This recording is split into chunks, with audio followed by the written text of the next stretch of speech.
Put off. Let's go ahead and bring in an expert here who actually gets elected to do this. John Corzine is the governor of New Jersey. He's up for re-election. Governor Corzine, you're a man of great financial wizardry. You come from Wall Street. Oh, come on. You come from Goldman Sachs. I'm not holding you accountable, but you're one of the few people in public life that knows what the hell these terms mean. How's he doing, the new president, right now? I think he's doing extraordinarily well. The fact is that in a situation like in New Jersey and the other 50 states, he's helped us keep our education budgets on balance. He's made sure that we can serve our people in our health care system, and he's giving us ability to put people back to work and building roads and reconstructing our mass transit systems.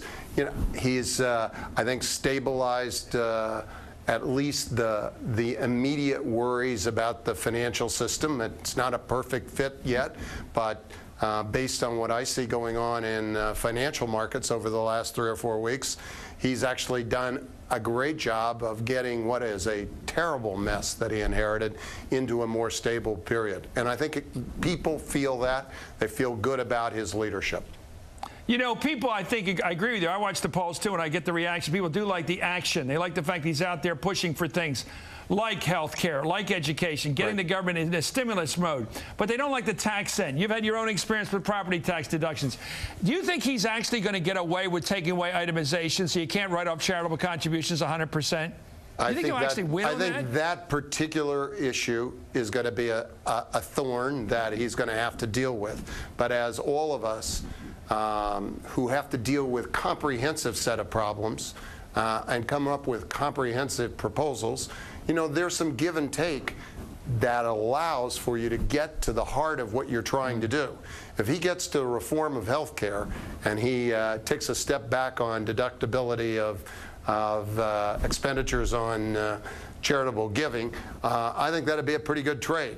He's going to have to figure out how it gets financed. I think that there will be some increases in revenues, but the fact is, if he gets that health care problem solved, as you said, Harry Truman's the first guy that started talking about that in a serious way, and we're still having that debate. That will be a heck of a legacy. I agree completely. Well, Chuck Todd, the White House correspondent, our colleague, has a question for you, Governor, if you don't mind. Governor, today we had a bunch of the bankers at the White House.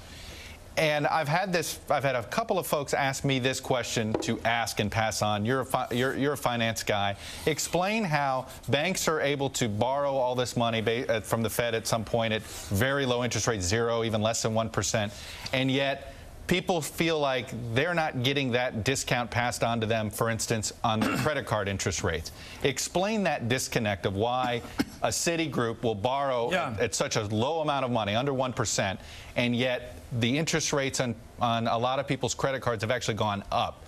Well, that's where we need a lot of pressure from the Federal Reserve and the regulators and the bully pulpit of the president saying that we need to see some translation of the interest rates that consumers are paying, not just on credit cards, but on a whole host of auto loans. What's going through the Citigroup guy or Bank of America? Why are they, you know, what is the disconnect? Well, they're keeping their spreads where they are so that they can recapitalize the bank. One good thing about what is happening when that happens is that they're earning money. You heard Citibank 3 weeks ago say they look like they were going to earn money this quarter. Well, the reason is that they're still charging those high interest rates against these low cost of funds that they have, and that's allowing them to generate income. That's good. On the other hand, we've got to get some of those rates down. We want the consumer to get active again. And until there is pressure to see that happen, and it is happening in mortgage rates. Mortgage rates have broken through 5%, and they're probably as low as they've been in the last 30 years. So I think we need a little more in broader categories in student loans and auto loans. Well, I'm hoping. By the way, last thought, and if you give me a quick answer, I'd appreciate it, Governor. Are we going to be through this hell in the next year or two, or is this a serial problem? Is this a long-term problem we're going to face in this country? Chris, in political terms, it won't be done by this November, but I think we will be seeing the straws, more than straws in the wind by the end of this year. And I would think when we're talking this time next year, people are going to be a lot more optimistic. Wow, and I think you'll see results.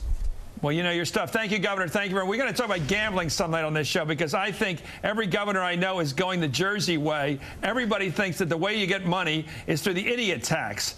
Get the people that are least responsible, throwing their money away, and get them to give most of their money away to the slots and everything else. Anyway, just a thought. I don't want to sound too much like a Puritan.